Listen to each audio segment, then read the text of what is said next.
Right everyone, welcome back and welcome to the painting video for my Richard Earl of Warwick Kingmaker project. If you haven't seen part one where I went through the miniatures I was going to be using and sort of designing the base, then you might want to check out the link that's down below, or there'll be a link up in the corner of the screen here. Basically what I thought I would do here, instead of doing an overall tutorial or anything like that, I'm effectively just going to go step by step, a bit like I did with the previous video, and just show you the process by which I'm going to paint this. Now the majority of this video will be taken up with the painting of this fella who's been disassembled, and this is my Richard Neville figure that I kit bashed from various sets. Now the reason I've kept him separate is because I'm going to be painting up his very complex coat of arms, which is basically going to be the main focus of this miniature. The other models in here I will paint up in sort of standard Warwick livery, which is red with the white ragged staff, and I've got things like the cannon and the dogs. Now, since the last video, some other people in the comments have actually given me some other ideas that I could add on to the base. So it may be that these miniatures are going to multiply out a little bit. Nothing is certain yet. I might paint up the cannon, put it on the base, and then decide, no, I'm not happy with the composition, I don't like it, I'm going to get rid of it. The same with the dogs. So you might see some miniatures get added in, you might see some get taken away. This video is probably going to be made over a number of days as I get all the various parts painted up. So you may see a bit of a time jump as I do things. But the main focus, and I think I'm going to start with, is this guy, the Kingmaker. So first things first, I'm going to get all of these separate arms pinned, so I can deal with each separately and get things undercoated, and then we'll have a look, and we are going to be starting with his coat of arms.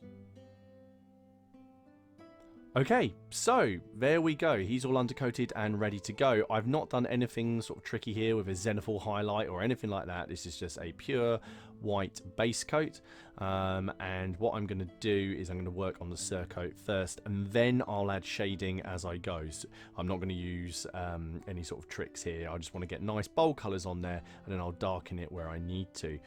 I have pinned the arms because the sleeves of the arm here will have the complete coat of arms as well, and just so I can get a little bit of extra detail on the face such that it is, I have the head completely separate. So there's all the parts of the Earl of Warwick. So starting on the coat of arms, so we're looking at this side here, what I'll do is I'm going to divide the surcoat into 4, and then I'm going to paint each of the 4 quarters with their dominant colour, or the colour that is harder to layer in. So on this side it will be the white, so I'll do a white quarter there. On this side I'll probably do it yellow, and then I'll paint in the red parts.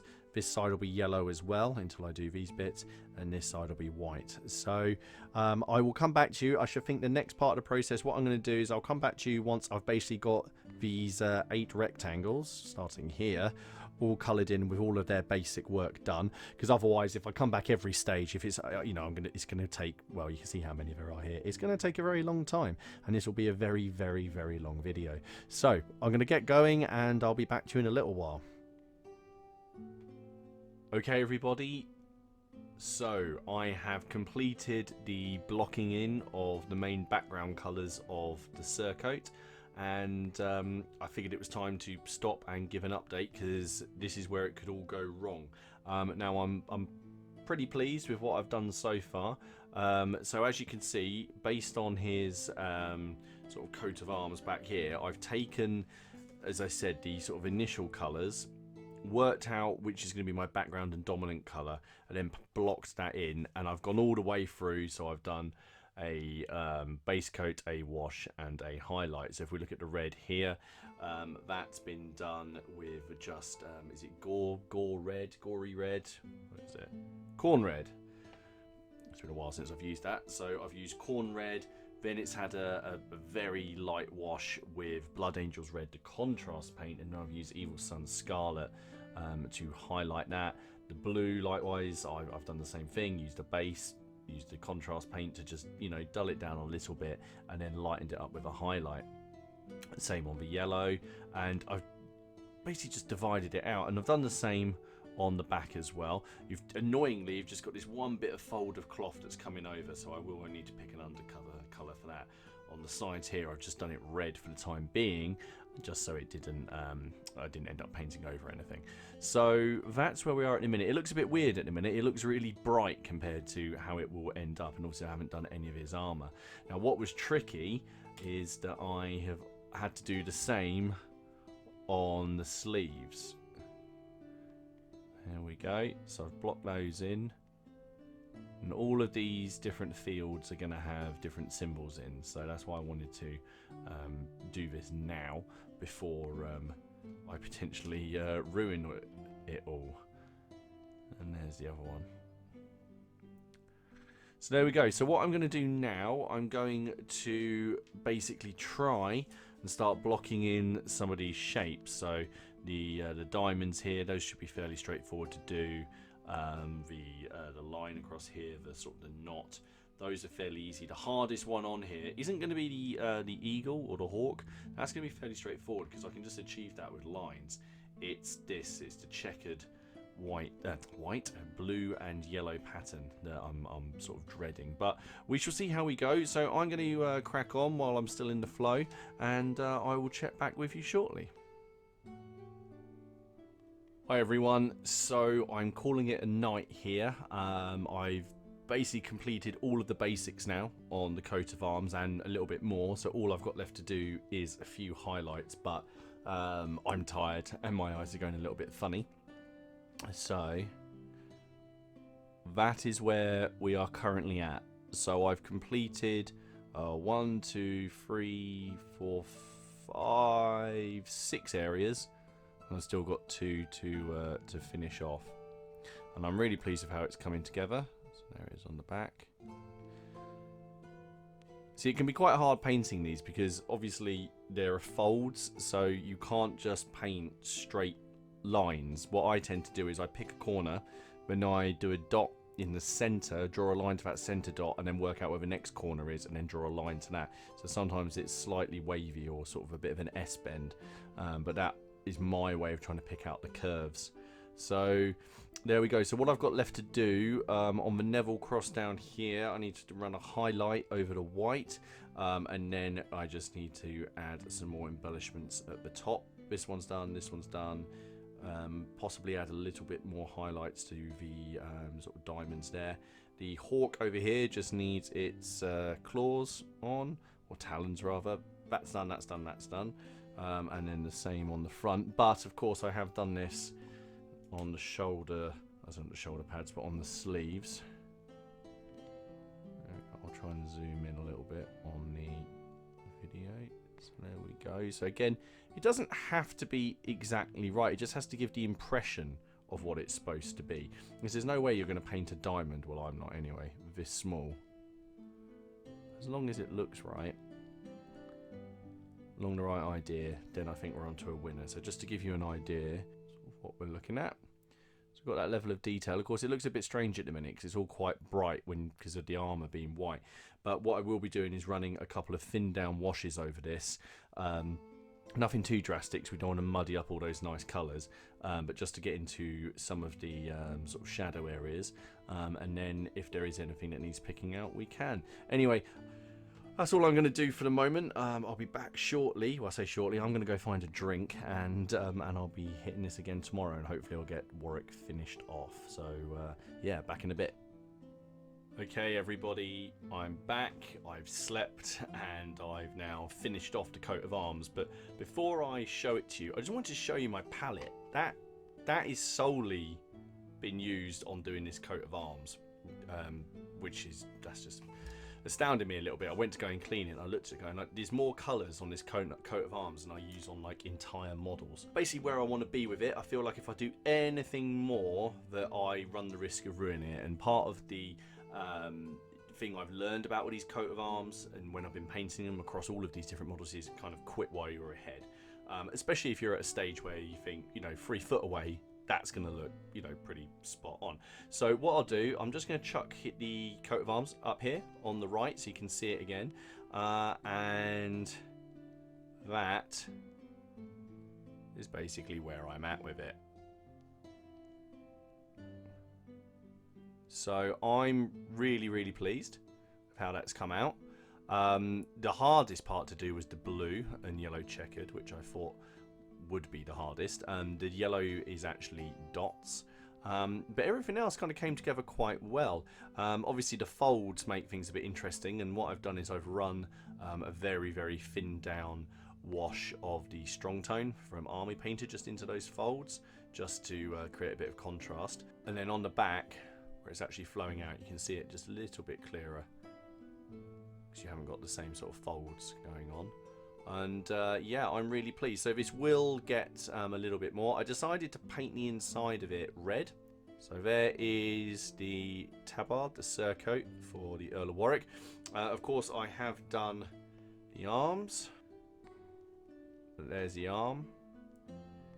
And the other arm as well. So very pleased. So now I'm just going to get on and paint him.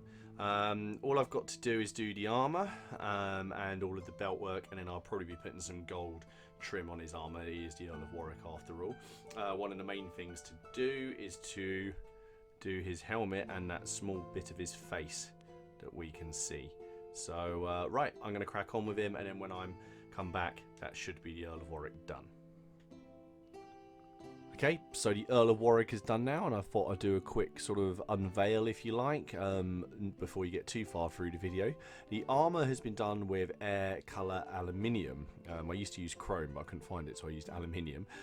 That's then had two thin coats of Space Wolves Grey, the contrast paint over it, and then I've gone back over it with the aluminium and just picked out the highlights on there just to give it a nice clean look. And I like this because it gives the armour an expensive look. When for other armours I use other washes, or I just use simple strong tone. The coat of arms, I'm really chuffed with how that's come out. Really pleased. I think it's gone together really well. And you can see it on his back. I decided to keep everything as a rich red under the surcoat, and as you can probably see here, I decided that I would actually paint his eyes. I did actually take a little time on the face, believe it or not. There are 3 different highlights of flesh in there, and I thought after spending so much time on his coat of arms, it would be rude not to do his eyes, so I wouldn't normally do them, but seeing as this is going to be a sort of centerpiece base, I thought I'd better go that extra mile. So there he is. There is Richard Neville, 16th Earl of Warwick, the Kingmaker, the man with the most complicated coat of arms I've ever had to do, and hopefully will never have to do again. Anyway, what I'm going to do now, I'm going to crack on with some of the other figures on the base. Now, I won't show you how I'm going to do the sort of normal soldiers. So next I'm going to be working on this Archbishop. Now, as a reference, there's this image here of Thomas Boucher, who was the Archbishop of Canterbury under Richard III. Now, I can't imagine that the sort of outfit would change that much, and Neville's brother George was Archbishop of York. So I probably won't use the ermine that it's got on there, but I'll give him a nice sort of red cloak. That'll actually tie him in a bit with the whole sort of Neville theme, but I'll be working on him next, along with this guy here, who can just be a courtier or a noble. So I might give him just a nice sort of, you know, blue top, make it nice and clean looking. I'm still in 2 minds now about the cannon, about whether or not I'm going to paint it up. I'll paint it up anyway, because if I don't use it on the base, I'll just be putting I'll just have another cannon done. What I am going to do is just get a couple of more knights quickly made up, so I've got the options to do it. So anyway, what I'm going to do now, I'm going to crack on with these other models here. They probably won't take as long as Warwick. I mean, this guy here has taken me, oh god, a long time. Let's just say that, a long time, just to get on with all of that. So anyway, I will check back in shortly. Hi guys, so it's been a couple of evenings since I finished Warwick, and in the time that's passed, I've been working on the rest of his Retuin and his minions and all sorts. So I've basically figured I would go through and show you what I've done. As you may be able to see, some of them is multiplied in models a little bit, and that's because I've changed my mind about a couple of things and decide just on the basis of what I think will work and what won't work, but we'll come to that.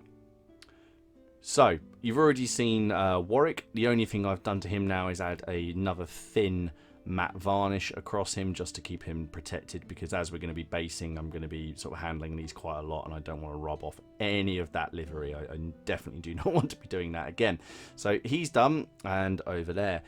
Now, the next chap who I showed you was his brother, or who I'm calling his brother, George Neville, the Archbishop of York, and I based it on that picture of Boucher, and I worked up these reds and tried to make them a bit quite rich compared to the other ones. I don't know if that's going to come out at all, but basically this is a base of the Blood Angels red contrast paint.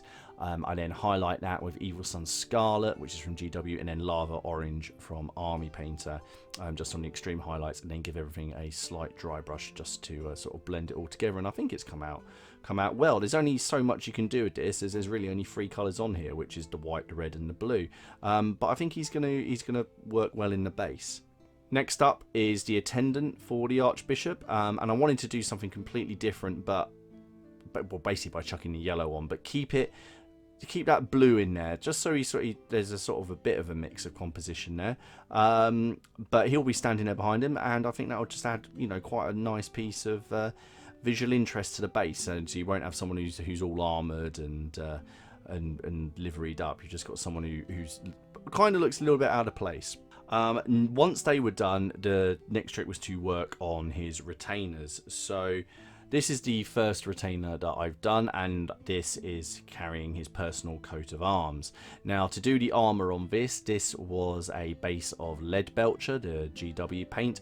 I then went over that with Basilicanium Grey, the contrast, and then a thin coat of the Army Painter Strong Tone. Once that was all dry, I then dry brushed just on the edges with Vallejo Game Colour Air, or Air Colour rather, aluminium, and that just really picks out the edges and gives it that nice sort of dark armour look, and it really does pick out some of those details. He's carrying Warwick's coat of arms, so he would have been only a few feet away from where Warwick would be at all times, so this would denote where Warwick was on the battlefield along with the standard. So this would be carried by one of his key personal retainers, one of his household knights. So I'm very pleased with how he's come out. The flag is from Pete's Flags, and this is what I used as my template for Warwick's livery. So in theory, yeah, they sort of, I'm pleased with that. I'm pleased with that. So there we go. He's ready to go. Now, next up, we have the standard. Now, again, Pete's Flags. This is all from Pete's Flags. They all come on one sheet. And this is a mercenary pikeman. And I've just painted him up in Warwick's livery. And I'll have him standing slightly behind. And the fact that the standard is slightly higher means that they're not going to just blot each other out. So I'm quite pleased about that. I've also tried to get all of the flags blowing in the same direction, so when they're on the base, it makes sense what's going on. But yeah, I'm really pleased with how this one's come out. I just basically it's a case of building everything and then working out what will work. You'll be able to see on some of these models the ragged staff badge. I've mixed it in a little bit. So what I've done is I've got some of them have got a large one across the front, and then other ones I've put a smaller one on there, but on the backs they've all got the large ragged staff. I'll pop him to one side. Now we have the two guys carrying the cornets. Oh, there we go. And these were great fun. These are metal billmen from Perry's. If you watch the last video, you'll have seen that. So instead of the bills, they're just carrying the flags. And these would have been in battle. These work a little bit like the heraldry flags, and they denote where different units are, or they can be used for signalling. So I figured that having them near Warwick, maybe before he sends them out to his units, would look quite cool, or just have them in the background and having all of Warwick's flags arrayed. So those two, a lot of fun to work on. And then there's just this guy, this one billman left. I thought I just got to have a normal one on there who'll be standing with them. And then this is where things changed slightly. Oh, no, the Greyhounds. I've forgotten the Greyhounds. So these will be with the Archbishop. These were the ones from Steel Fist Miniatures. And they're very, very nice. There's not a lot you can do with them. I undercoated them with Basilicanium Grey, and then I worked that up with Devlejo Sky Grey, and then dry brushed some Corax White along the top, and then picked out the collars. But they'll be around the feet of the Archbishop, hopefully. Now, where we are with the rest of the base. Now, that's the base, which is massive, but not when you've got 10 models to put on there. Now, in the comments on the previous video, a lot of people wanted to see the cannon on the base and had other people say, no, lose the cannon, or, you know, could you destroy it? I can't bring myself to hit it with a hammer or anything to destroy it. But I do now agree, I think the cannon's going to be too much. As much as I would like to have it on the battlefield and have Warwick walking past it, it's going to be too much for this base, especially with all of these flags on here. It's just going to be lost. It's going to become too cluttered. So the cannon, even though I've painted it up, along with a crew member, that won't be going on there. But now I've got another cannon that will be going onto another base, so that's all ready to go. So what I did do, and a couple of the guys did suggest this, was I picked out and decided to make another 2 retainers to be on the base that he could be issuing orders to. So you can have one side with retainers and his brother, and then the other side with his sort of billmen and livery troops. So I built another model at the Foot Knight set and painted it in exactly the same way as I did the one who's carrying his coat of arms. I just wanted that continuity in the armor, and I figured maybe these were both men who were in sort of, say, his personal guard. But then I decided it wasn't enough to do. I wanted to put another named lackey on there, and there's one chap who I wouldn't say I've been holding on to. I just hadn't found a base that I wanted to use him on yet. And then I just had a look at it and I suddenly remembered about him. And was like, well, this is the perfect opportunity. So this is Sir Walter Wriothesley. He was the Sheriff of Staffordshire, and he is without doubt a Warwick man. Through and through. He was Captain of Calais for a little while, and he supported Warwick through everything. The only time he wasn't with Warwick was actually at Barnet, where Warwick, of course, ended up being killed. And then this guy surrendered to Edward, fell on his mercy, and then just died a couple of years later. But as he was sort of such a what's the right word, a toady to Warwick, I thought he would be perfect for the base. And it was just fun to do another coat of arms that was quite different to Warwick's. This one's just got the 4 quarterings, sort of a strange symbol on the yellow. It's these sort of strange triangles that come down. I don't know what they're actually called. And then there's the white chevron, and then the bushels. But again, just a lot of fun to work on. And what I did for him, I converted and kit bashed him again slightly, just doing arm swaps and moving things at elbows to get them into better positions. The hand over here is from the Light Horseman set, and it's doing a sort of this kind of an action, you know, pointing.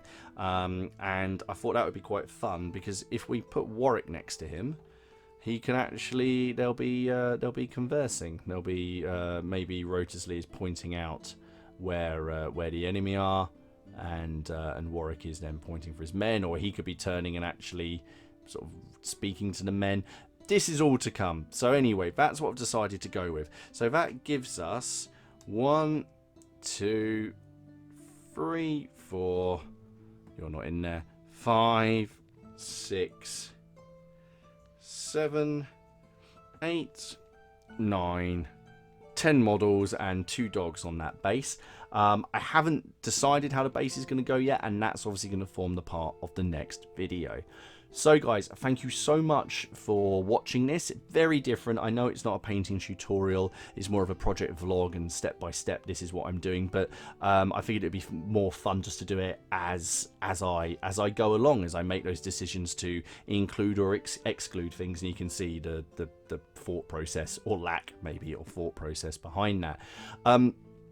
I was thinking about what to do on the base. Maybe I'll put a road on there. Maybe I won't. Maybe I'll have slightly higher ground at the front. If you guys got any suggestions, pop them down below. I look at all of the comments, and you know, I'll take on board any suggestions or any ideas that you may have. Just because I've got these 10 models here doesn't mean I'm going to use them all. If I'm not going to just chuck everything on there for the sake of it. If it doesn't look good and it isn't doing what I want it to do, I won't include it. I'm quite happy to put models on one side and use them later on other projects or in other ways.